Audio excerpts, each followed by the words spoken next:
Welcome into the CHGO Bears pregame show. How about that new intro we had there? That was fancy and nice. You know how we do it 18 months later. Look at that. It was. It's time for a refresher. It's a vibe. It's a vibe. Adam Hoge and Greg Braggs Jr. in studio tonight. Mark Carman is, he decided not to come to work today. No, he's under the weather, and so we made him stay home. Hi, Carm. How are you? Guys, I'm great. Thank you for including me in my unhealth. I appreciate it. I know we're going to talk about Dick Butkus off the top of the show, and of course we'll get into the Bears and the Commanders and Eberflus watching all of it. So a lot to cover here, but yes, missing you guys tonight, but thank you for having me.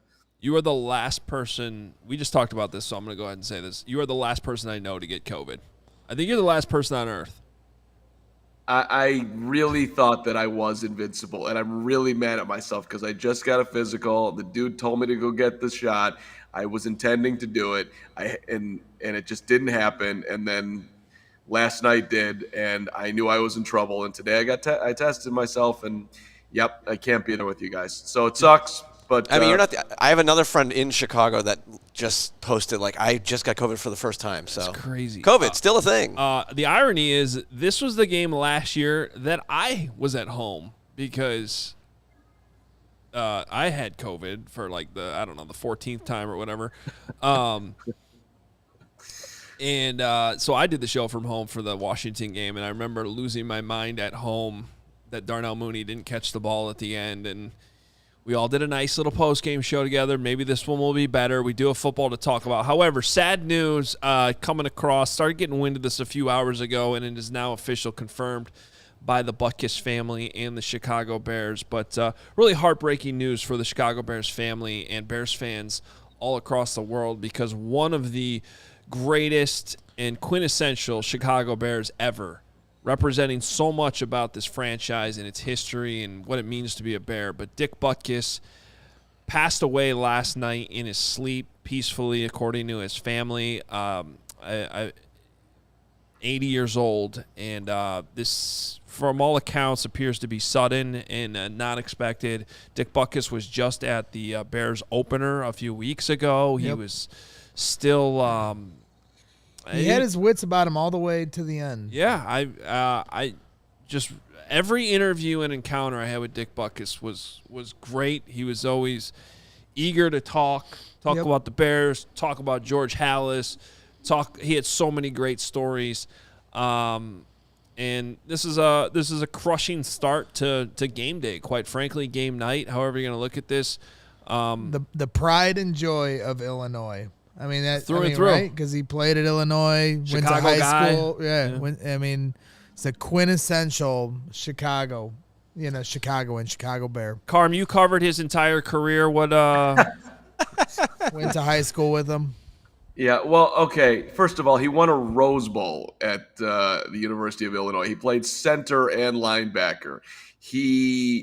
To Hoge's point, if you ever got to meet him and or interview him, the guy was the greatest. He was very entertaining, didn't hold back. I got to do it. I got to interview him a couple years ago. It was like 15 minutes of joy just to spend with that guy. But, as far as like an individual who embodies a franchise and what the franchise is all about, it is hard to find somebody greater than what Dick Butkus symbolizes for the Chicago Bears and what the franchise is, right? I mean, Butkus, Bears, physical, defense, linebacker, I will kill you. I was just on the Chicago Sports Podcast, but I'm just going to tell this story one more time.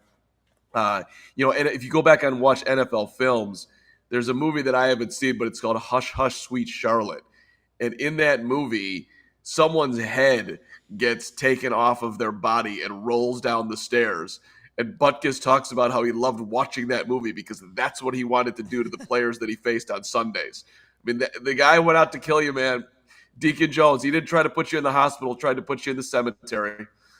That's who he was, complete lunatic. And, I mean, Bears fans got to love that forever and always.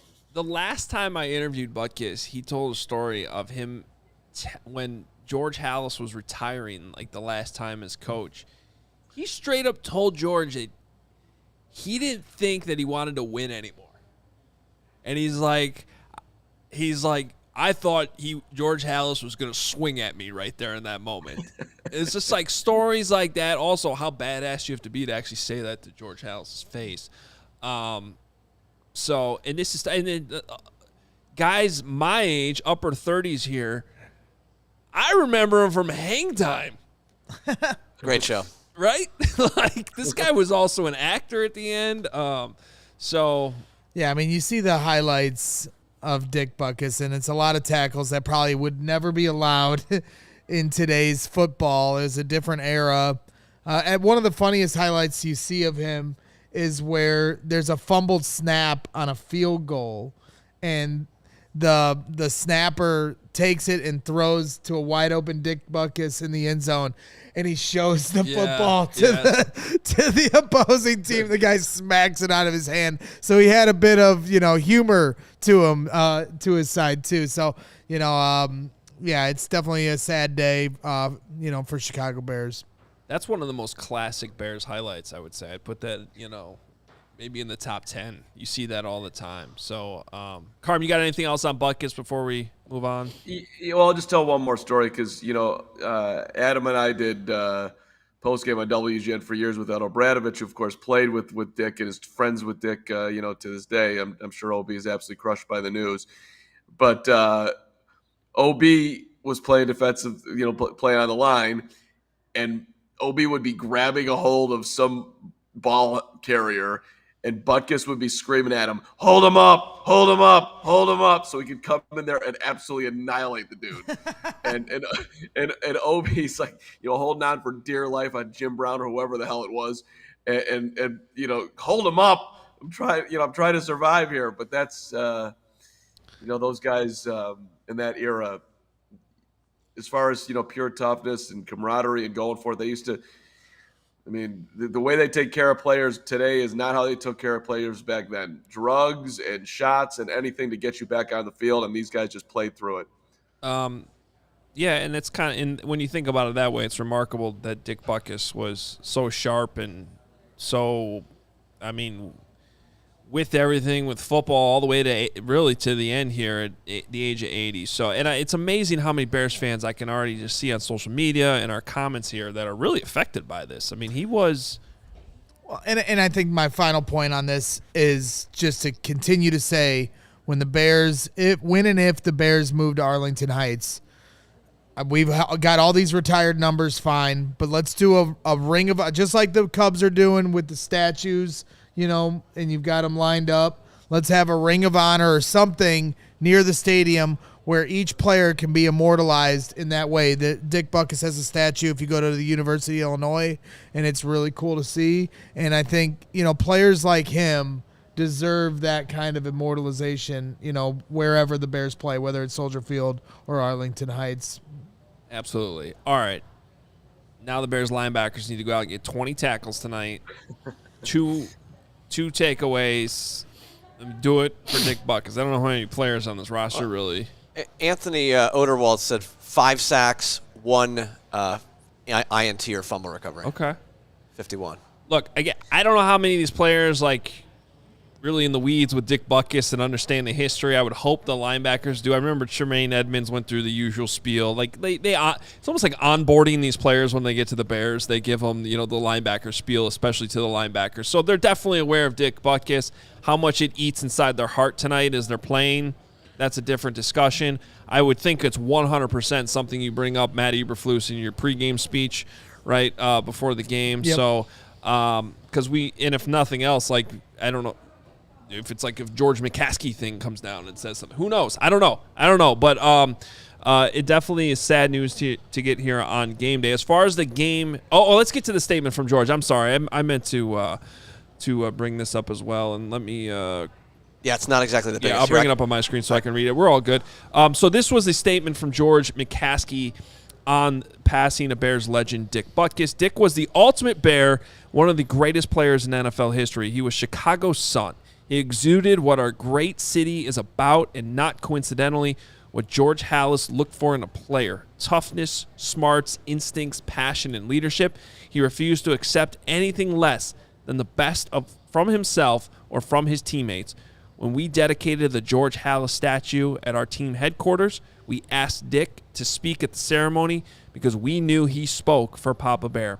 Dick had a gruff manner, and maybe that kept some people from approaching him, but he actually had a soft touch. His legacy and philanthropy included a mission of ridding performance-enhancing drugs from sports and promoting heart health. His contributions to the game he loved will live forever, and we are grateful he was able to be at our home opener this year to be celebrated one last time by his many fans. We extend our condolences to Helen, Dick's high school sweetheart and wife of 60 years, and their family. Dick Butkus dead at the age. And if you want to hear more about the remembering Dick, Kevin Kadick and Herb Lawrence popped in and did a show here just before ours, the CHGO Sports Podcast show. So after this is over tomorrow, you want to check that out, and that's available to you. All right, your pregame news here. Inactives are out. We'll hear from Nicholas Moriano out at FedEx Field here in a little bit. But your inactives for tonight's game include Eddie Jackson, Deontay Foreman, Duron Harmon, who they just signed. There was some talk about whether or not Duron Harmon could play this quickly. He does not. Instead, A.J. Thomas elevated from the practice squad to give some Bears some depth. Chase Claypool's obviously inactive. He's still technically on the roster. We'll talk about that in a minute. Jalen Johnson also out. Bears secondary taking a big hit, and then Aviante Collins also out on the offensive line. The big name here that you do not see is Jaquan Brisker. So Jaquan Brisker, pregame workout, tweaked his hamstring yesterday in yesterday's light practice, but able to play tonight, it looks like. Obviously, you'll monitor that. Is he full go? Does he have his full speed? Is he able to complete the whole game? This is a guy that's been struggling to kind of play complete games. Right. But he's obviously been battling through a lot, and he's still out there. Yeah, that was nerve-wracking seeing the Brisker news yesterday. But, look, I mean, if you're trying to save the season, you got to play tonight, right? If we want to go optimistic here, plus the fact that they're going to a break here. So credit to Jaquan for sticking it through, getting out there. They obviously need him desperately. But what's interesting to me is, when you look at the roster, Tevin Jenkins added, Tevin Jenkins playing. Are you throwing Tevin Jenkins in there tonight against the lunatics that are the Washington Commanders defensive line? And are you moving Cody Whitehair over? You guys will, you'll have Nick on, so we'll get the word on that. But to me, that's like story one for tonight's game. And I guess it makes sense to play him. It's also asking an awful lot for a guy who hasn't been playing. Go in there, play well, keep Justin Fields healthy against one of the better defensive lines in the league. Yeah, it'll be interesting to see if he's. If I had to guess, he's going to be on a snap count. They'll rotate. I'd be very surprised to see him play the whole game at left guard. So rotate's interesting though, because rotate, unless you're going to switch Cody Whitehair position in the middle of the game. No, somebody would have to be the center the whole game. That means Lucas Patrick, and it's actually Lucas Patrick would be your center, and Cody Whitehair would be the one losing reps out of that. You wouldn't just now that Tevin's back, move Cody Whitehair to center and then make Lucas Patrick split the reps with Tevin Jenkins? Well, that's interesting, except for when Tevin's out, now you got two O-linemen switch from where they've been all season. But that's why it never made sense in the first place to move Cody Whitehair off of center. Well, other than to get one of your best linemen in the game.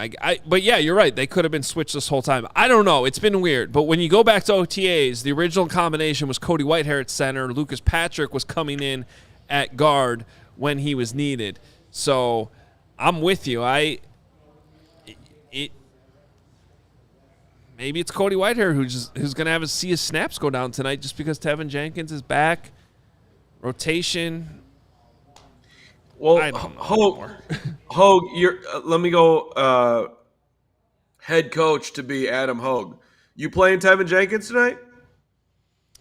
I am, because I think you're desperate. I think you're incredibly desperate. You need a win. You're playing the best D-line you've played all season, and I think he's one of your best guys. Trainer says he's good to go. I play him. The snap count thing would just be because of conditioning, which is fair, because he had a leg injury. He hasn't played football since practices in Indianapolis. That's the last time we saw him out there on a field. So I get the idea of a snap count, but it's just a weird situation with who's actually coming out, how you move the combination. The other way I got to look at this, unfortunately, with Tevin Jenkins is the reality is it's very unlikely he's going to be able to play every game the rest of the season. That's just been his MO, fair or not fair. It is fair, unfortunately. It's just the way it is. I love Tevin. I think he's so fun to watch. But if he's healthy enough to play a game and I can get one of those games tonight in this matchup, I want him on the field. Fair enough. And just because you hit on the liking Tevin thing, it takes me to one other place that Braggs, you're not out there as much as we are, so you don't experience Chase Claypool right in front of you, and or Tevin, and or Matt Eberflus. You obviously been there for Flus. It just kind of sucks from my standpoint that these are all likable guys for me. We've killed Claypool and everybody else has, and rightfully so, because apparently behind the scenes he's just not a good teammate. But talking to him, he's always been a decent Claypool. I didn't, in the moments, even his last probably time ever talking to the media in a Bears uniform, I didn't walk away from there thinking man, that guy's an asshole.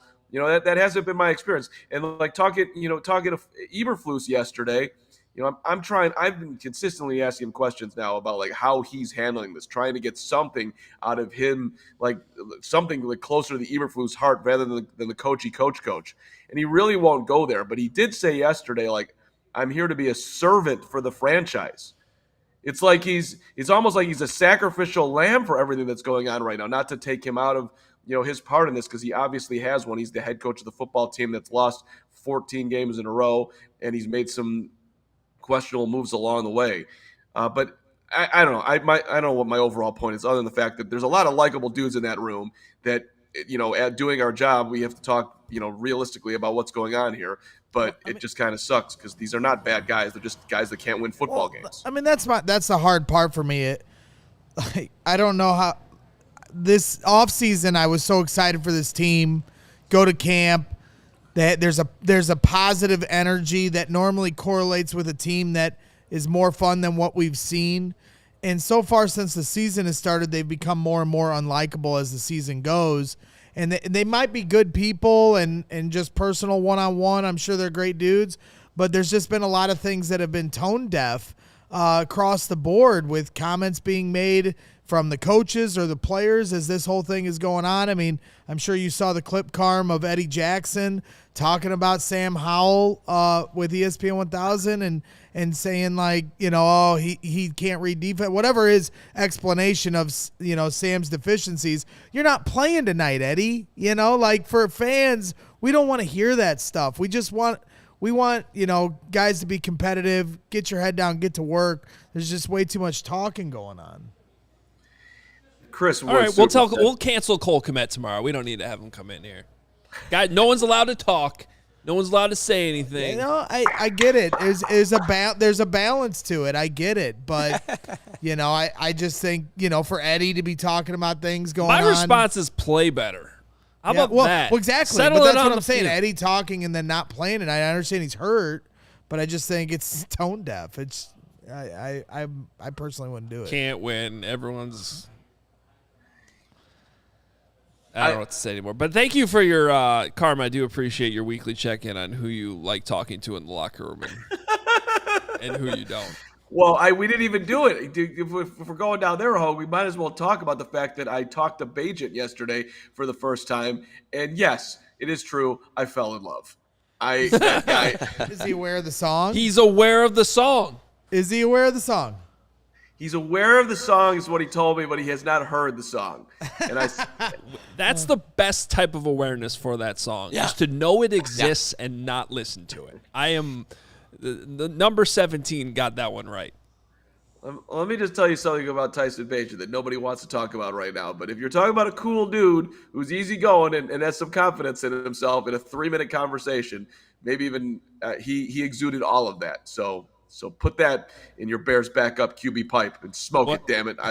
Let's see. That's right. Yeah. Hey, we're only one play away. He is QB2. And by the way, QB3 now off the roster again temporarily because instead of cutting Chase Claypool today, which I know Greg Braggs would have loved to have seen instead, they cut Nathan Peterman because someone had to be cut to get Tevin Jenkins back on the roster by 3 o'clock today. And instead they moved Nathan Peterman, who will probably he'll be back. Right. We were talking about this, Carm. Hoge thinks it's smart to wait and see if you can get a trade for Chase Claypool, even if it's for a 7th-round pick. And I said, my integrity is more important if I'm Ryan Poles, and I'm cutting him 3 days ago. Well, so hold on a second. Hoge, you think that you're going to play it through the weekend, see if a receiver gets hurt, and then maybe you get a 7th-rounder for him? Is that your thought process? I mean, they could theoretically hold on to him until the trade deadline. They have to. They're on the hook for the money anyway. Why not wait and see if someone's willing to give up something for him? As long as you're making it clear he's gone, and from what I gathered, and I was not able to listen to Ryan Poles' pregame on ESPN 1000 tonight because of the Dick Butkus news, but I saw on Twitter, I think Courtney Cronin had the quotes. I mean, Ryan Poles they're done with Chase Claypool. Ryan Poles, essentially said, like, we wish him the best in the future and blah, blah, blah. I mean, he's gone. So, to me, the accountability, whatever there is still there, which, in my opinion, they bungled from the start, but as long as the guy's gone, he's gone. Like, you have made that point, that putting it officially through the transaction wire, I don't think the players are even paying attention to that. If you can still get a conditional 7th-round pick, if that's it, you try everything you can to squeeze that out of somebody. I'm not saying they're even going to get it, but I understand as long as until you absolutely need that roster spot, and right now they don't because they're able to cut Nathan Peterman every 5 days if they want, and they did again today, then I don't think it's that urgent. I hear you, and you don't, quote-unquote, owe Chase Claypool anything. It's, sorry, buddy, you're going to be hanging out for a while until somebody's willing to give a conditional well, right, you're going to pay it. Right, so you are paying him his game checks. Except $2 million. Okay. Other than that, you don't owe him anything. Okay. Right. But you say, like, well, hey, they don't have to they have spent the last week having to answer about it. Maybe as it goes forward they won't, but if he's still here and not gone, there is still somewhat of a distraction. It might die down as it becomes more clear he definitely isn't coming back. Yeah. This team needs draft picks. They found their punter with a 7th-round pick. To me, it's irresponsible. If there's any chance of getting something, you do everything you can to get something. To me, less about the 7th-round pick and more so directing him to a team that's away from your interests. Why? Because I would encourage him to sign with Green Bay. No, I'm okay, and then for the Panthers too, because the word was that the Panthers might be interested. Fine. So you're still worried about Chase Claypool? You're sending the dominant. You're sending the Trojan horse into our interests. You see it the other way where it doesn't. I don't think. I'm sorry. I don't see it. I don't think he helps anybody. Okay. You saw how he acclimated to the Bears last year. Is he going to go? I don't even want to risk it. To me, there's like a list of 2 teams that maybe squeeze anything out of Chase Claypool this year. Maybe the Patriots and maybe the Eagles. You need Chiefs? The greatest locker room of all time. He needs to be maybe the Chiefs. Maybe the Chiefs. That would be interesting. And Foles has the connections there. That's actually an interesting spot. I'm just absolutely stunned that the Steelers haven't called back up and say, "Oh, if you're dumping him, we'll take him back for a 7th-rounder." Yeah. No, they won't even do that. Wow. I just, not to remind people of where Carman was right, but I believe in the offseason, it's like, how about we trade him right now for a 4th-round pick? Anybody want a 4th-rounder for Chase Claypool? Anybody want to punt right now? Just sunk cost. The guy's worthless.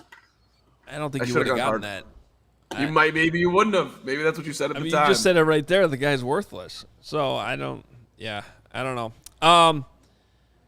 Hey, Carm, stick with us here for a little bit. We're gonna get Nick. We got Nick standing by, but we're hoping to get a little bit more of a view at what's going on with the offensive line. So we're gonna wait to bring Nick on until it makes the most sense. In the meantime, really quickly, Crazy Ace TV sent this super chat to us saying, there are over 1,000 people watching, only 130 likes. We are up to 147 now, but please, everybody, do us a favor, hit the like button. We're here all night. Thank you very much. Let's go. There we go. We appreciate it. We got some more super chats to get to here in a second, too, as well. But you should not have to worry about anything when you're buying tickets to your next big event.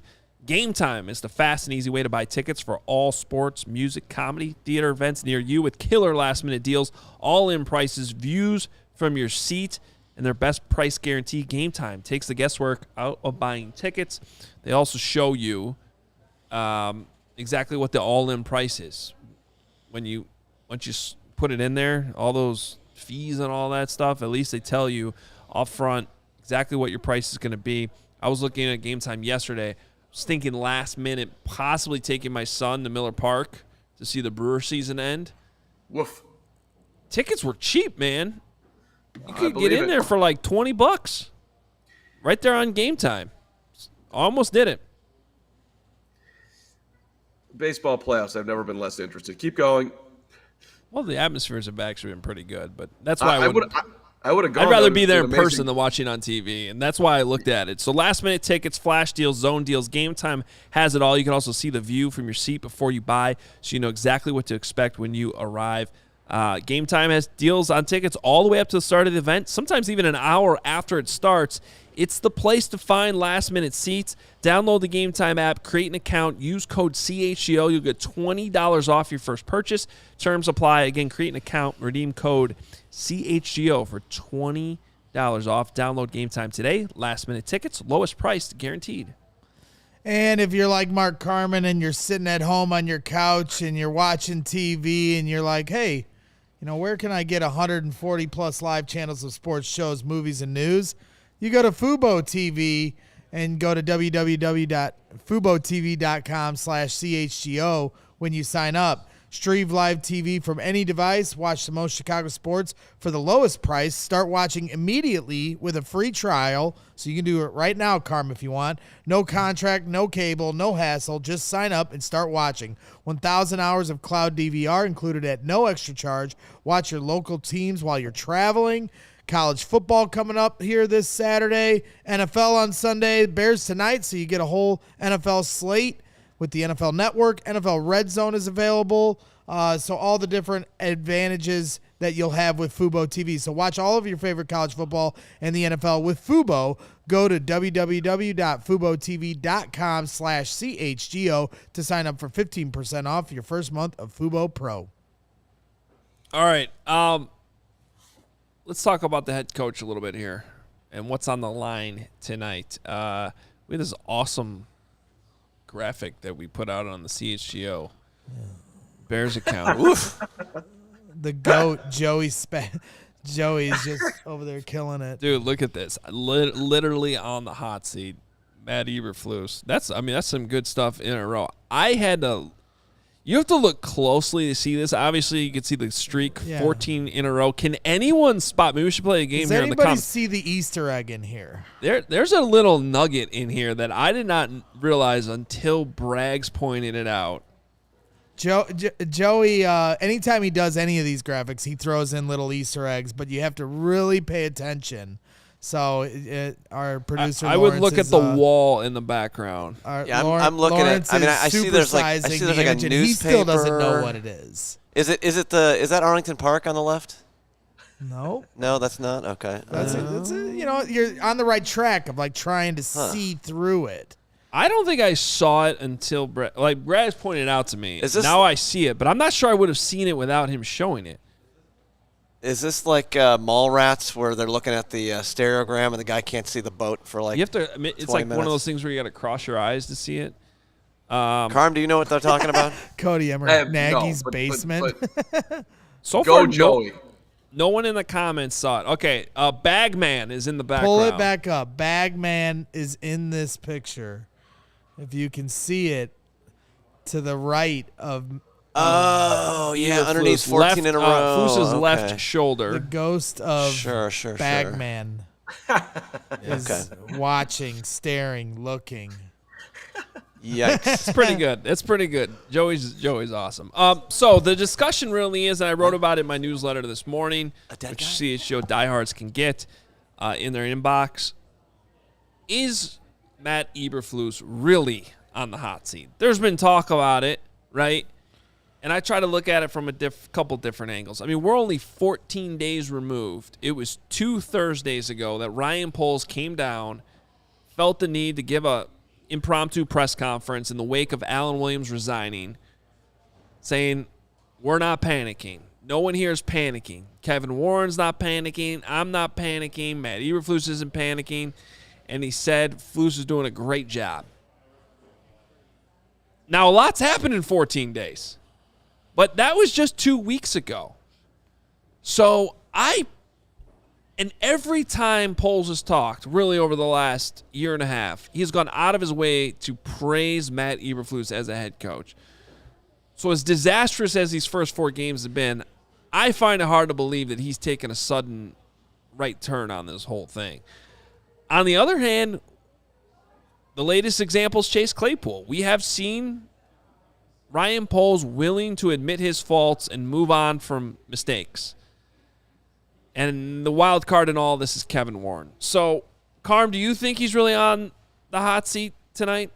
So I've gone through a roller coaster on this. And our Zoom call yesterday, I was like, I'll be honest, I think that if they lose bad tonight, he's going to be out over the weekend.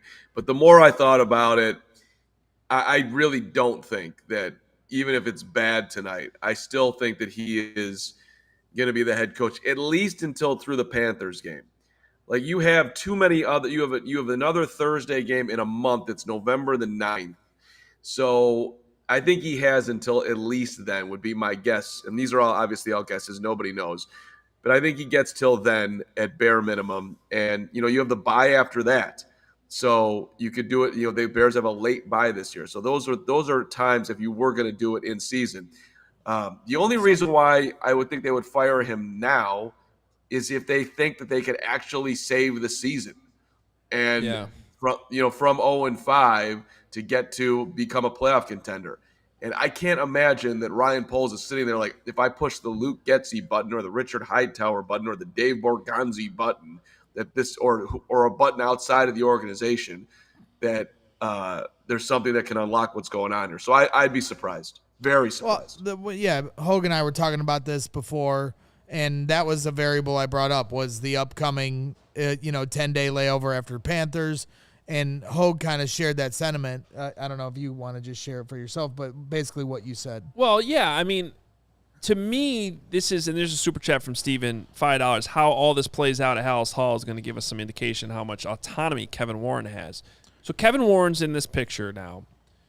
The Bears have never fired a head coach in midseason. Pretty much everyone knows that at this point. But what's amazing is he is still overwhelmingly a 1-2 favorite to be the first coach fired. Despite that, and trust me, the sports books know that reality. And he was the favorite before the season, remember, to win Coach of the Year. Yes. Remember?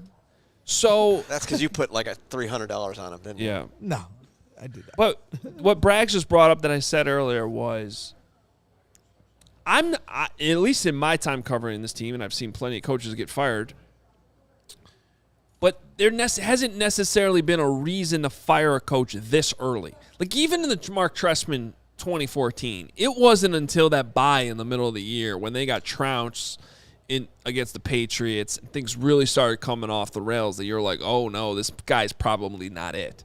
I mean, I remember doing shows and being like, and then you finally got there like later in the year. This is the earliest that I've ever feel like there's been these types of conversations. at least in my time covering the team. So the fact that you have this mini bye now, where to Carm's point, maybe this thing could be turned around the rest of the year. By the time you get to that Panthers game, if you're still having those conversations a month from now, that's where I could see the McCaskies being like, well, what's really the point? Right? Like, let's let this thing play out. Let's just see how it all goes. Whereas now, a couple things could change if you make a change. One is the defense. That sucks. And he's the defensive coordinator now. And if you give up another 40 points tonight to the Washington Commanders or something like that, like, you almost have to make a DC change anyway. Like, would Allen Williams have survived that, regardless of everything that happened to Allen Williams? If the defense was this bad to this point, I feel like he would have been the number one scapegoat, right? So that's the only – I'm trying to get inside the head of George McCaskey where he would actually allow a move like this if Kevin Warren wanted to go in that direction. And to me, that would be the argument. It's still early enough. You have a mini bye. You can implement all this change over the weekend, come back to work Monday, and kind of hit a reset button. So I'm not saying that's likely. That's just kind of where my head's at and trying to talk myself into thinking a move could be made. I'm still not quite there, though. And to the previous Super Chat where he said, you know, it would show the hand of full autonomy for Kevin Warren. To me, if Matt Eberflus and or Luke Getsy get fired tomorrow, it also shows the hand of how they feel about Ryan Poles, because in that scenario, Kevin Warren is saying, okay, Ryan, you can clean house, which then to me spills over into we still believe in you, and we're getting ahead of getting rid of him, and we're eventually going to find his replacement down the road and maybe make Richard Hightower or someone of that nature the interim coach until then. And maybe you get ahead on the coaching search stuff and you start backdoor channeling to other coaches that could potentially be interested in. Everybody constantly talks about Jim Harbaugh and, you know, whoever you're thinking about, it's, you could start angling to that direction. So we'll just have to wait and see the results of tonight's game. Please don't let it be Jim Harbaugh. Please, for the love of God. Well, Hoge just made an interesting point though. Does Ryan Poles look at this like this is savable? That he's put talent on this team that they are not getting anything out of, and let me show it to you by I'm going to make a coaching change, which also, by the way, perhaps speeds up the Ryan Poles time clock if you want to go down that road. I don't know. I don't know the answer to that. But let's also have let's take a little peek at Kevin Warren too. What do we know about Kevin Warren? The Bears bought the land in Arlington Heights. Kevin Warren went and surveyed the scene.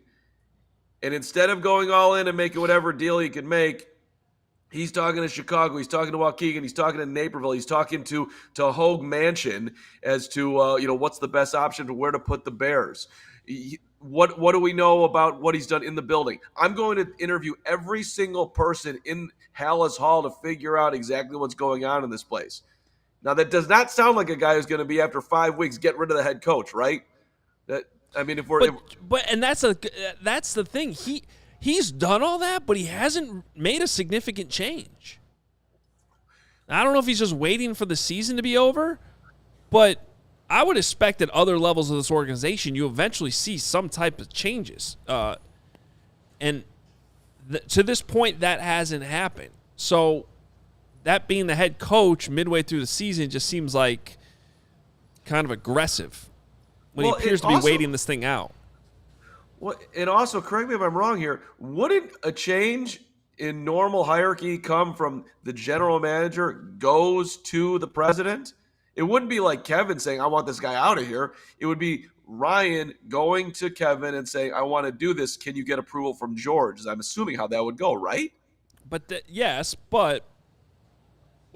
Ryan reports to Kevin now, so he'd get approval. It would be a collaborative thing. I honestly think the most damage that Flus has done to his job security was actually those press conferences on Sunday and Monday. Because that was the first time, I think, and let me just be honest about myself, that's the first time where I was like, the alarm bells are going off. Like, Like, I know they haven't won. I know they haven't looked good. Like, all that stuff on the field has looked bad. But I don't know, man. He might not have it to be able to command. If you can't command a press conference in a relatively easy situation where you have a malcontent player that you're just got to just be open and honest about what's happened, and you can't even do that. And then the next day you follow it up with another odd set of questions, answers, can't really get through it, process it, how to say it. To me, that's where if I'm Kevin Warren, I'm going, ooh, I don't know. What's going on here? And can we survive the rest of the season when this guy's going to come to the podium 4 times a week? Not to mention, I mean, they're on a 14-game losing streak. I mean, if you're George McCaskey, you're going to let this draw out. And, I mean, what's the record for most losses in a row? They're approaching it. 26. 26, regardless. They lose 17 in a row. That's a season. That's a whole season. You know, I know the Lions and the Browns did it in one season, but I don't think there's any franchise or any owner in their right mind that wants to put themselves in that category, you know, and that's where, to me, if I'm George McCaskey or if I'm Kevin Warren, I'm going into Ryan Poles' office and going, why have we lost 14 in a row? Why are we about to lose 17 in a row? And Ryan Poles, if I was thinking correctly, he's going, well, I gave them the players. These guys aren't coaching it correctly. Okay, well, then you have full autonomy to make the decisions that are necessary to clean this up. If not, you're all tied together. Did you guys see Stephen A's rant? The only Stephen A. rants I see are the ones that you send to me. So if you didn't send it to me, no, I did not see it. His argument is that they're worse this year, that was the headline, which is not exactly what he said. But he went into the whole thing. He's like, how do you lose 10 in a row and then you go in the offseason and you're supposed to get better? You're supposed to get players. The Lions, at least they did it all in one season. You guys had the offseason to get some more players in there, and you're still losing. How's that possible? Correct. Which he's going for the Flus slam, like the Tiger slam, I mean, that's the slam dunk. They're worse.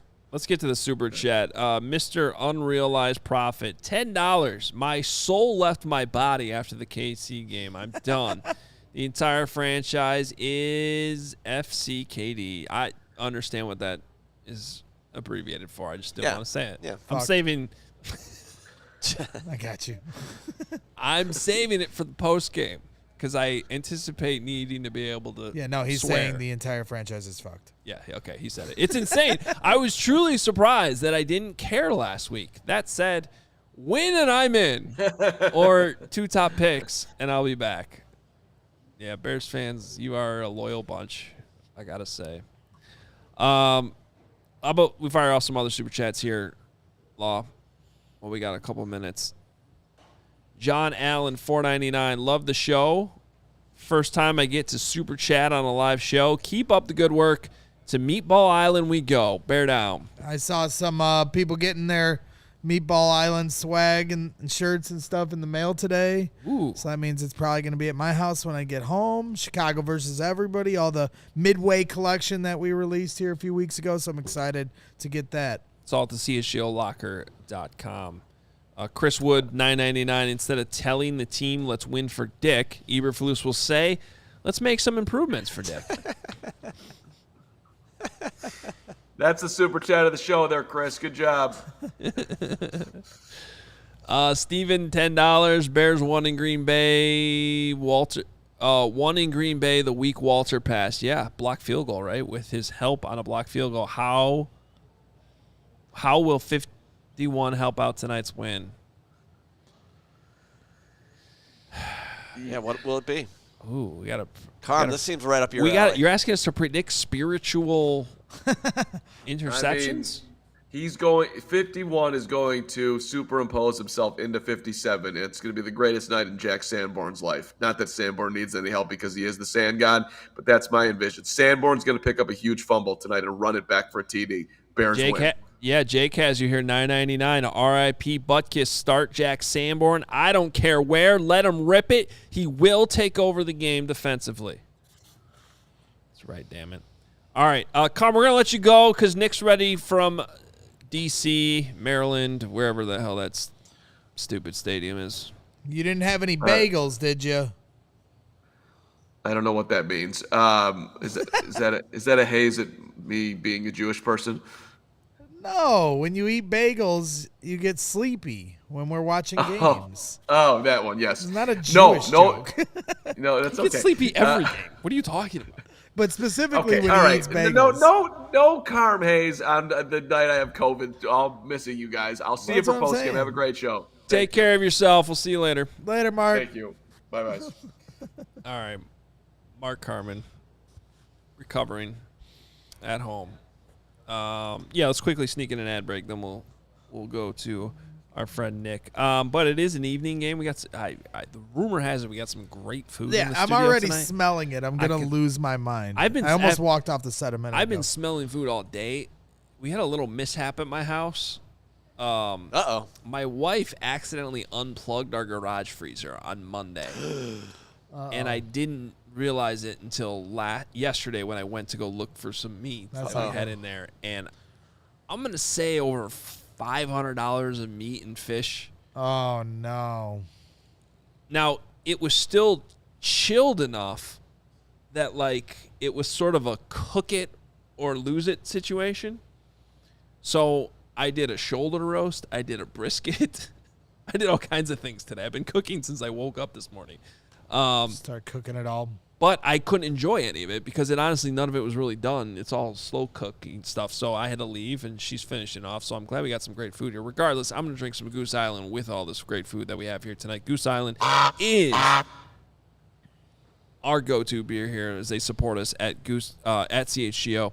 Chicago's beer since 1988. They got the Oktoberfest. They got the Beer Hug family. 312 wheat ale, full pocket pills. Can't go wrong with any of that, quite frankly. Grab ultra fresh brewery exclusive beers at Goose Island's original brew house on Clybourne Avenue in Lincoln Park, or from their tap room on Fulton Street in Westtown. Goose Island Beer Company, Chicago's beer. Yeah, and shout out to Goose Island. They hooked up our guy Kevin Kadick with the 312 number for the Chicago Marathon here coming up on Sunday. Really cool gesture by them. So we appreciate that. And if you're out at the Chicago Marathon on Sunday, you better be rocking some Shady Rays. Take on the sun with gear built to last.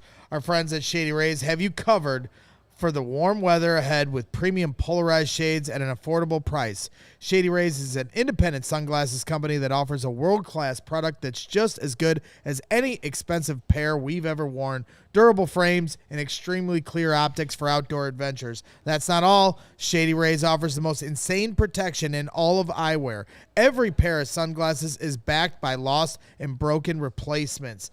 If you lose or break your pair, even on day one, they told us they will send you a brand new pair. No questions asked. Wear your Shady Rays with confidence because they have your back long after your purchase. That's honestly one of the coolest advantages when you have Shady Rays, so you can always get a replacement. Together with their customers, Shady Rays is providing much-needed support to nonprofit partners across the U.S. through Shady Rays Impact, from building play sets for pediatric cancer patients to providing young adults with MS the outdoor adventure of a lifetime. Shady Rays is making an impact in your community and others like it now and for years to come. If you don't love your Shady Rays, for whatever reason, you might not have got something that fits your style, exchange for a new pair or return them for free within 30 days. There's no risk when you shop. Their team always has your back, and we have their back here at CHGO. Exclusively for our listeners, Shady Rays is giving out their best deal of the season.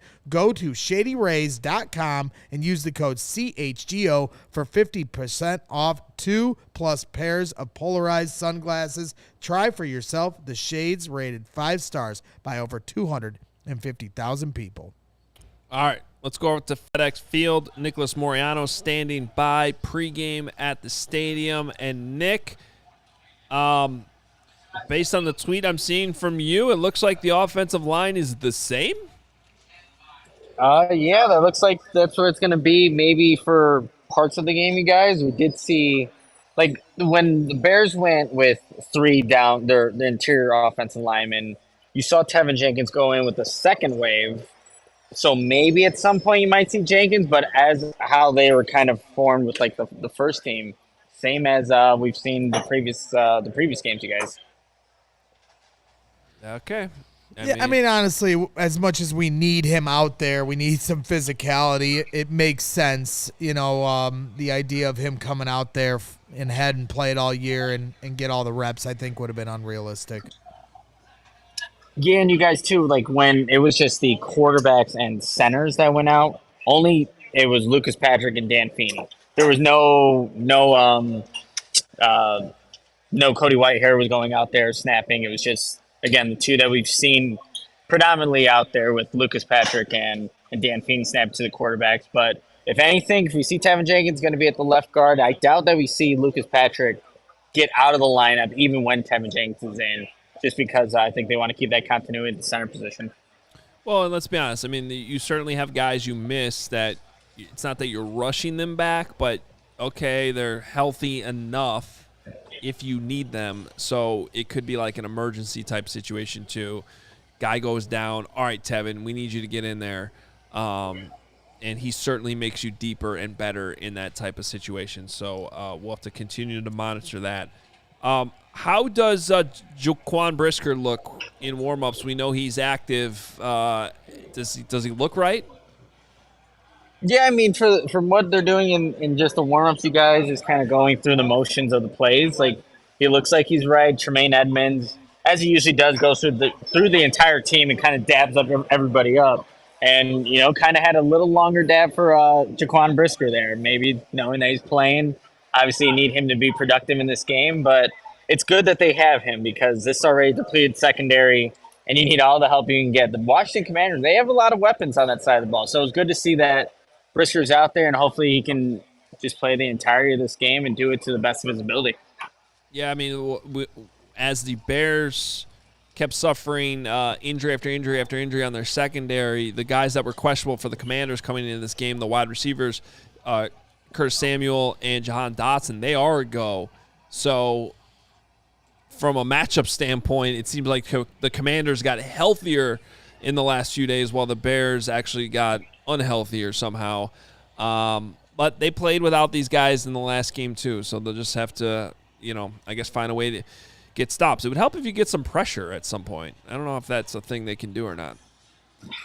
Yeah, that's the thing that they've been trying to search for, Adam. And, the Bears they blitz the least out of any team right now in the league. And I wonder, just given this Washington offensive line that has given up a lot of sacks this season, does that change? Or are they still going to do the, their 4-1 method that they like to do? But I would like to see a little bit of, something different from Matt Eberflus as he's trying to find answers to get some pass rush.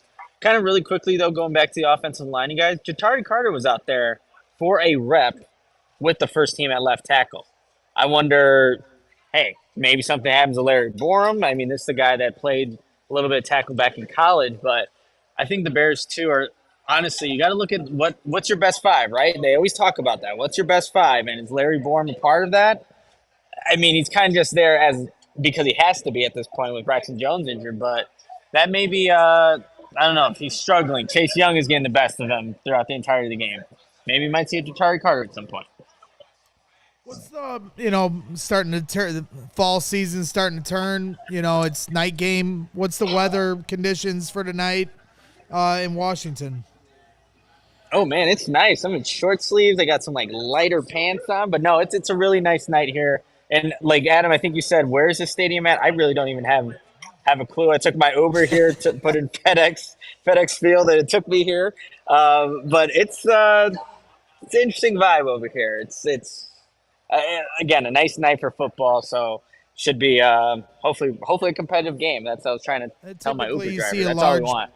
Typically, you see a large Bear fan contingent wherever they are on the road. Did you run into any Bears fans as you were walking in? Or what are the vibes in that regard as far as Bears fans showing up? Yeah, I can look over and actually see on, just where all the restaurants are at from the press box, plenty of Bears fans, you guys. As we all know, what regardless of the stadium, you're always going to see a bunch of Bears fans, but I saw a bunch of Bears buses.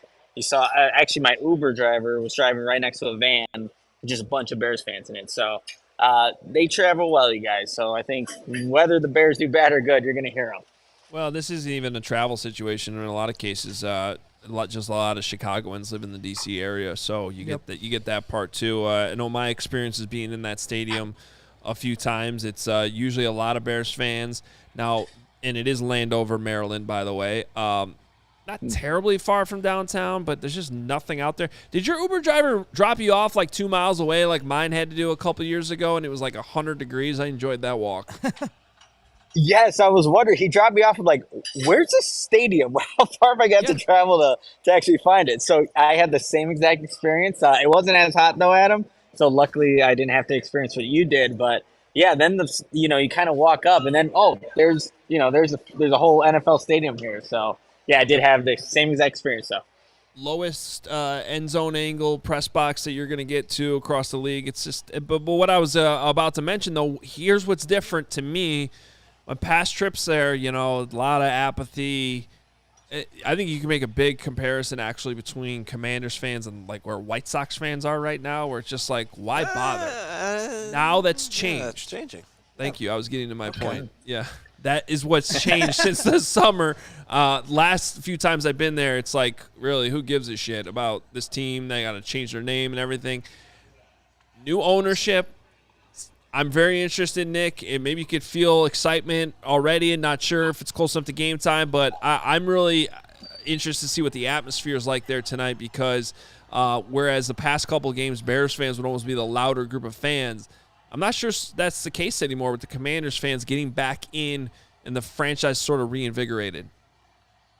Yeah, no, there's like my walk up to the stadium, it was kind of funny. There was like a forklift carrying a dumpster. And then all the Washington Commanders fans like, oh, look. But, if it would have been really symbolic of just this Bears season, how everything's going right now. Wait, Bears, then. Real quick, though. Magic Johnson's in the building tonight at FedEx Field. So, Nick, Wow. I did say this to you a couple of weeks ago. He's part owner. He's part of the ownership group. Yeah. So, Nick, I told you 2 weeks ago to get a photo of Taylor Swift or not come home. Same thing applies tonight. I want to see Magic with you in a photo.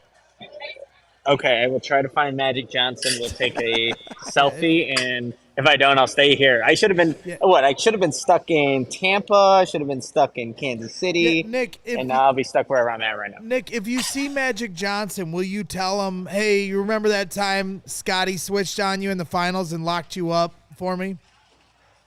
I will make sure to mention that, Thank Greg. you. Just for you. I'll record it too. Thank you. That's important. Still trying to figure out how two owners at different NBA teams can come together and buy an NFL team. Well, Magic's. I don't know how the Magic. money crosses there where that's not a conflict of interest, but whatever. Nick, anything else before we let you go before kickoff?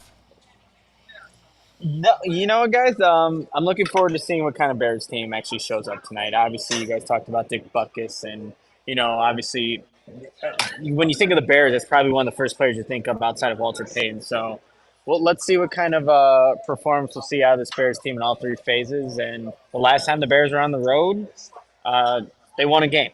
They won a night game. Last time they're on the road in a primetime game, they won. And here's another opportunity to do so. We'll see what happens. All right. Well, we'll talk to you after the game. Don't come back unless you bring us a win. Oh, well, that's different. That's a lot of pressure. DC's not bad. All right, Nick, we'll talk to you after the game. See you. All right, you guys. All right, let's get to our prop bets for this game. We know where Braggs is going. Hell yeah. But We're running it back. what was that, Cody? 22.5 rushing yards for Roschon Johnson. Our That's CHGO bets expert says Roschon Johnson over 22.5 rushing yards. He also has Roschon as his first TD scorer. I think wow, that's bold. Okay. I went a little bit more chalk. I'm going with Justin Fields anytime touchdown, which you can get at plus 202 with the 50% profit boost that DraftKings is offering for this game. You can use that 50% profit boost on any bet for this game. That's the one I chose to use it on. So you boost, I forget what it was at before that, but you get 50% profit boost. You can get it up to 202. Not bad, not a bad price for Justin Fields getting in the end zone. Yeah, very nice. Yeah, and for me, I did switch it up a little bit. I always have my Kari Blazin game. Anytime touchdown, we hammer that every game until it hits. But I also threw in there any team to score 30-plus points, plus 115. The Chicago Bears in this 14-game losing streak have given up 25 points or more in every game, and in most of those games given up more than 30. So hammer that, because the Bears don't have a secondary, and that's not going to change tonight. So I'm going to take the chance and say somebody is scoring over 30 points. And I'll do my Carman impression and say Khalil Herbert over 47.5 rushing yards. You got to sing it. I'm not doing that. Cole Kmet over 31.5 receiving yards. Darnell Mooney also over 31.5 receiving yards for a parlay of plus 525 in a same-game parlay, which, there's probably a boost for that as well. I don't know if you knew about that, but come on, Carl. I think there was a no-sweat same-game situation there for you on love the no sweats. I just love Carm. Like, the assignment every week is one prop bet. He gives you a parlay of three. A losing parlay every and they're week. all always overly positive bets that are not going to happen. Yeah. For a bad football team. I don't. It's just a weird. It's a weird thing he does. We're trying to help our listeners and our viewers. I guarantee mine are not going to hit. I am sprinkling a little bit on the first-time touchdown scorer with our Bears tight ends. I got Cole Kmet and then also Robert Tonyan. So that means the Bears have to score first. Yeah, right? which is a problem. That's nothing. But like my main bet actually is Brian Robinson Jr. over 70 yards. That's the alt rushing line.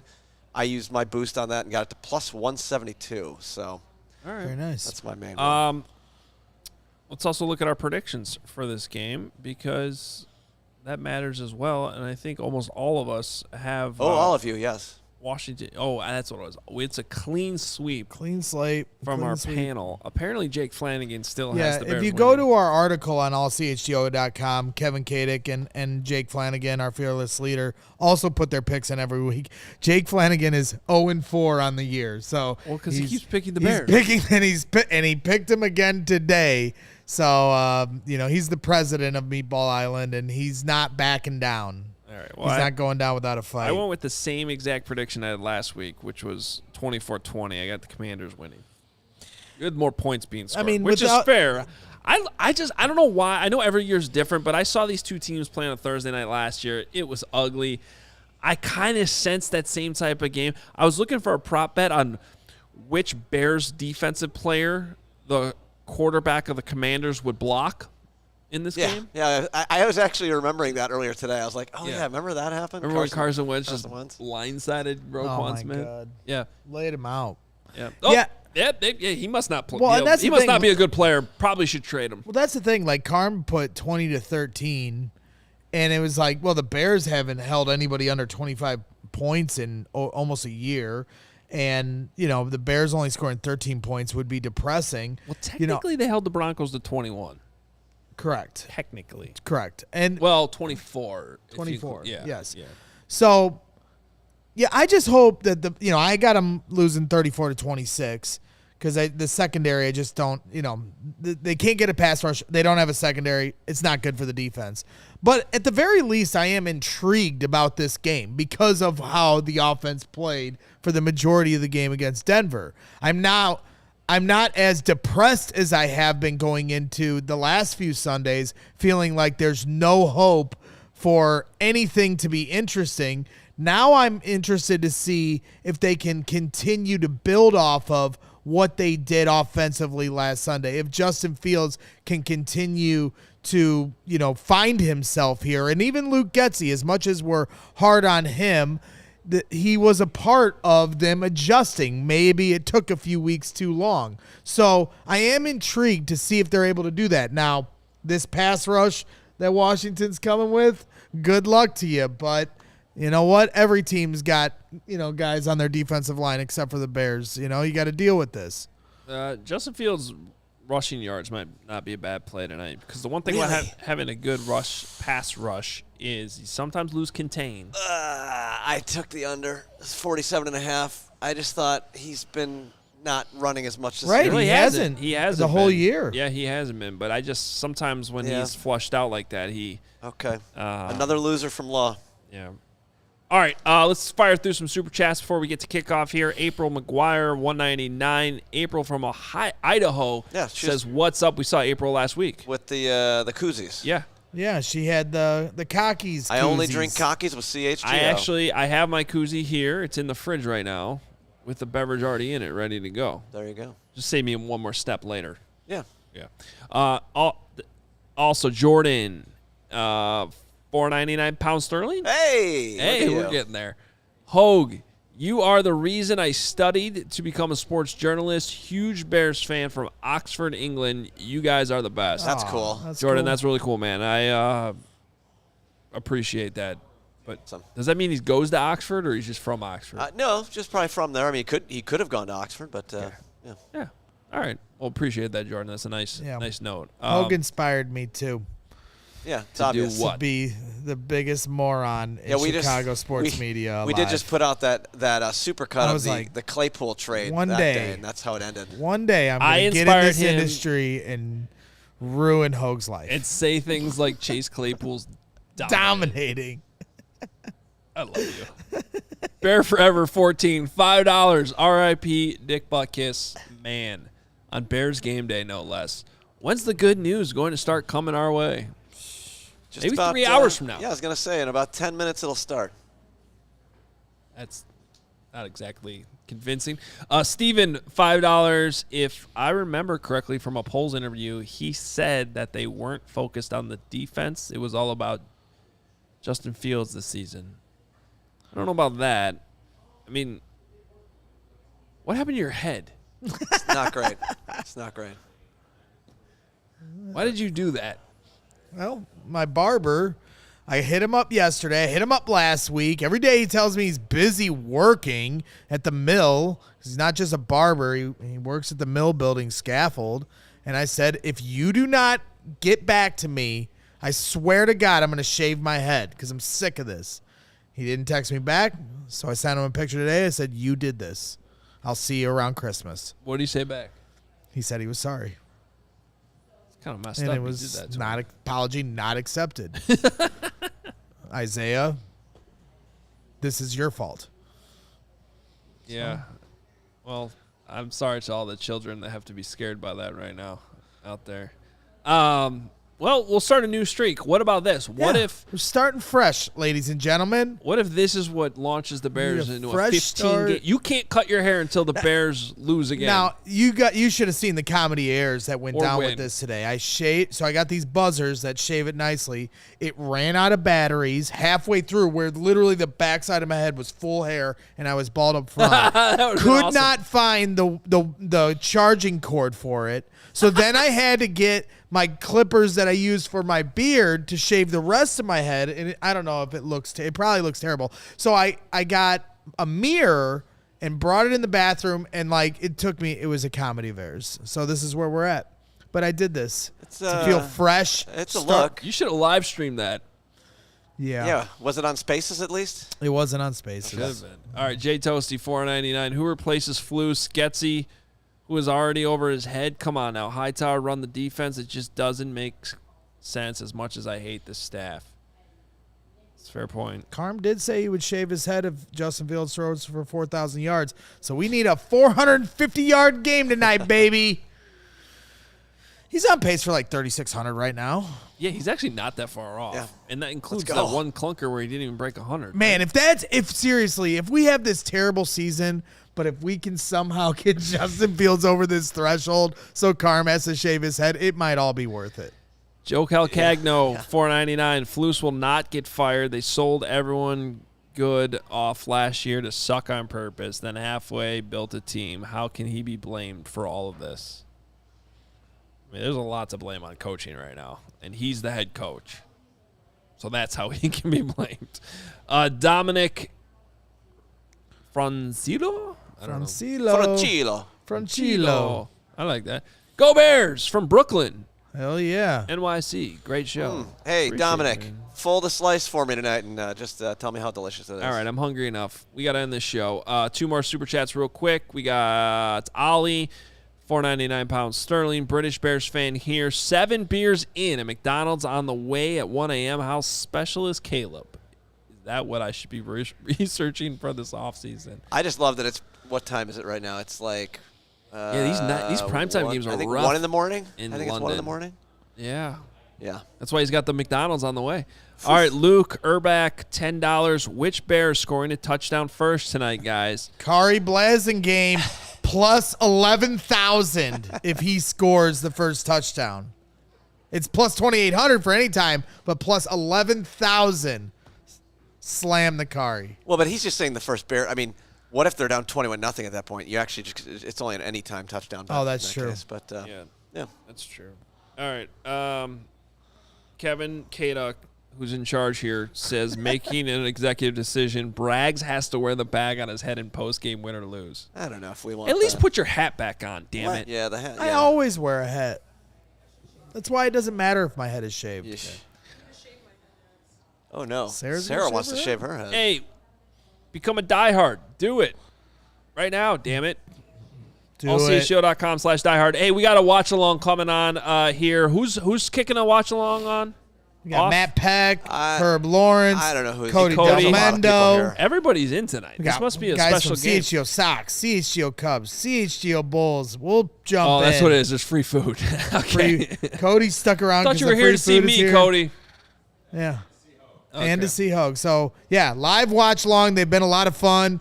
Come on in, hang out with the CHGO gang while we watch the game. Here in studio, a lot of people hanging out, so we're going to have some fun tonight. There is a link. The link is in the description. Right here on this video. If not, just go to the CHGO YouTube channel. It'll be live in a second. And we'll talk to you in a few minutes. Enjoy the game. Try to. And if not, come hang out with us. Tell a friend. Hit that like button. Subscribe if you're here for the first time. We appreciate you. Talk to you here in the watch along. And then again, post game, we're here. We might as well go to 5 a.m. Talk to you later.